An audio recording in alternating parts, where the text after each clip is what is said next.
ಮಳೆಯ ರಾತ್ರಿ ಕರೆಂಟ್ ಹೋದಾಗ ಅಕ್ಕ ತಮ್ಮ ಒಂದೇ ರೂಮ್ನಲ್ಲಿ ವಿಶ್ರಾಂತಿ ತೆಗೆದುಕೊಳ್ಳುವಾಗ ನಮ್ಮ ನಡುವಿನ ಭಾವನೆಗಳು ನಿಧಾನವಾಗಿ ಬದಲಾದವು. ಈ ಕಥೆ ಕೇಳಿ ನಿಮ್ಮ ಹೃದಯ ತುಂಬಿ ಬರುತ್ತದೆ. ಲೈಕ್ ಮಾಡಿ, ಶೇರ್ ಮಾಡಿ. ಇನ್ನಷ್ಟು ಭಾವನಾತ್ಮಕ ಕಥೆಗಳಿಗೆ ಸಬ್ಸ್ಕ್ರೈಬ್ ಮಾಡಿ. ನಾನು ಅನನ್ಯ. ಇಂದು ನಾನು ನನ್ನ ಜೀವನದ ಒಂದು ಅತ್ಯಂತ ಭಾವನಾತ್ಮಕ ರಾತ್ರಿಯನ್ನು ನಿಮ್ಮೊಂದಿಗೆ ಹಂಚಿಕೊಳ್ಳುತ್ತಿದ್ದೇನೆ. ಆ ದಿನ ಬೆಳಗ್ಗೆಯಿಂದಲೇ ಆಕಾಶ ಕಪ್ಪು ಮೋಡಗಳಿಂದ ತುಂಬಿ ಹೋಗಿತ್ತು. ಮೆಲ್ಲಗೆ ತುಂತುರು ಮಳೆ ಶುರುವಾಗಿ ಸಂಜೆ ಹೊತ್ತಿಗೆ ಭಯಂಕರ ಮಳೆಯಾಗಿ ಪರಿವರ್ತನೆಯಾಗಿತ್ತು.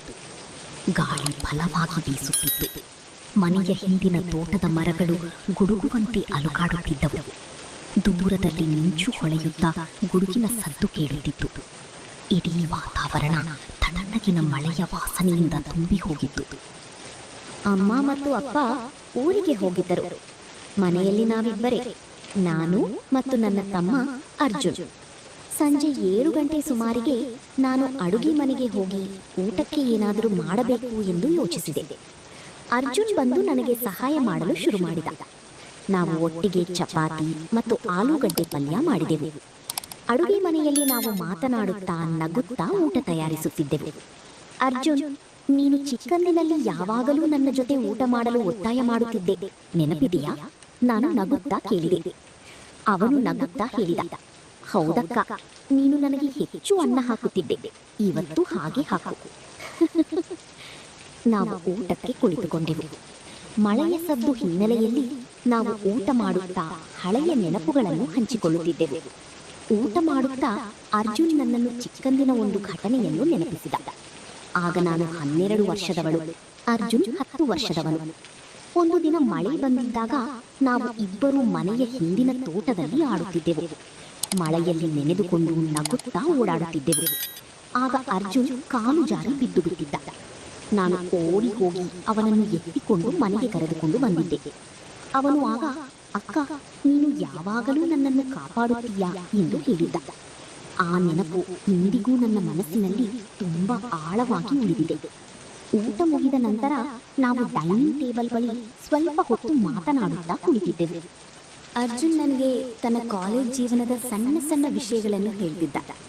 ನಾನು ಅವನ ಮಾತುಗಳನ್ನು ಗಮನವಿಟ್ಟು ಕೇಳ್ತಿದ್ದೆ. ನಮ್ಮ ನಡುವೆ ಒಂದು ಸುಂದರವಾದ ಆಪ್ತತೆ ತುಂಬಿ ಹೋಗಿತ್ತು. ಇದ್ದಕ್ಕಿದ್ದಂತೆ ಇಡೀ ಮನೆಯಲ್ಲಿ ವಿದ್ಯುತ್ ಸರಬರಾಜು ಕಡಿತವಾಯಿತು. ಒಮ್ಮೆಲೆ ಎಲ್ಲ ಕತ್ತಲು ಕವಿದಿತ್ತು. ಮಳೆಯ ಸದ್ದು ಇನ್ನಷ್ಟು ಭಯಂಕರವಾಗಿ ಕಾಣುತ್ತಿತ್ತು. ಗುಡುಗಿನ ಸದ್ದು ದೂರದಿಂದ ಬರುತ್ತಿತ್ತು. ಅರ್ಜುನ್, ಏನ್ ಮಾಡೋದು? ಟಾರ್ಚ್ ಬ್ಯಾಟರಿ ಖಾಲಿಯಾಗಿದೆ. ನಾನು ಸ್ವಲ್ಪ ಭಯದಿಂದ ಕೇಳಿದೆ. ಅವನು ಶಾಂತವಾಗಿ ಹೇಳಿದ, ಅಕ್ಕ, ಭಯ ಪಡಬೇಡ. ಇವತ್ತು ನನ್ನ ರೂಮ್ ಅಥವಾ ನಿನ್ನ ರೂಮ್ನಲ್ಲಿ ಒಂದೇ ಕಡೆ ವಿಶ್ರಾಂತಿ ತೆಗೆದುಕೊಳ್ಳೋಣ. ಮಳೆಯ ಸದ್ದು ಕೇಳುತ್ತಿದ್ದರೆ ಒಬ್ಬರಿಗೊಬ್ಬರು ಸಪೋರ್ಟ್ ಆಗುತ್ತೆ. ನಾನು ಕೆಲವು ಕ್ಷಣ ಮೌನವಾಗಿದ್ದೆ. ಹೃದಯದ ಬಡಿತ ಸ್ವಲ್ಪ ಹೆಚ್ಚಾಗುತ್ತಿತ್ತು. ನಾವು ನನ್ನ ರೂಮ್ಗೆ ಹೋದೆವು. ಕಿಟಕಿಯಿಂದ ಹೊರಗೆ ಮಳೆಯ ನೀರು ತಾಳವಾಗಿ ಬೀಳುತ್ತಿತ್ತು. ಮಿಂಚು ಹೊಳೆಯುವಾಗ ರೂಮ್ ಒಂದು ಕ್ಷಣ ಬೆಳಕಾಗುತ್ತಿತ್ತು.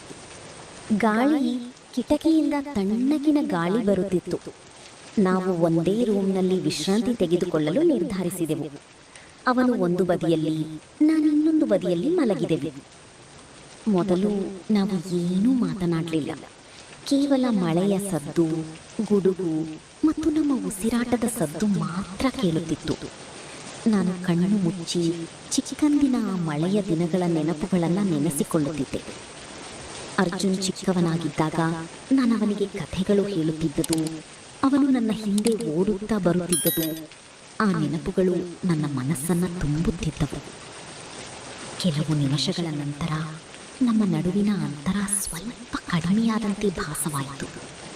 ಅವನ ಉಸಿರಾಟದ ಸದ್ದು ನನಗೆ ಸ್ಪಷ್ಟವಾಗಿ ಕೇಳುತ್ತಿತ್ತು. ನನ್ನ ಹೃದಯದ ಬಡಿತ ಹೆಚ್ಚಾಗುತ್ತಿತ್ತು.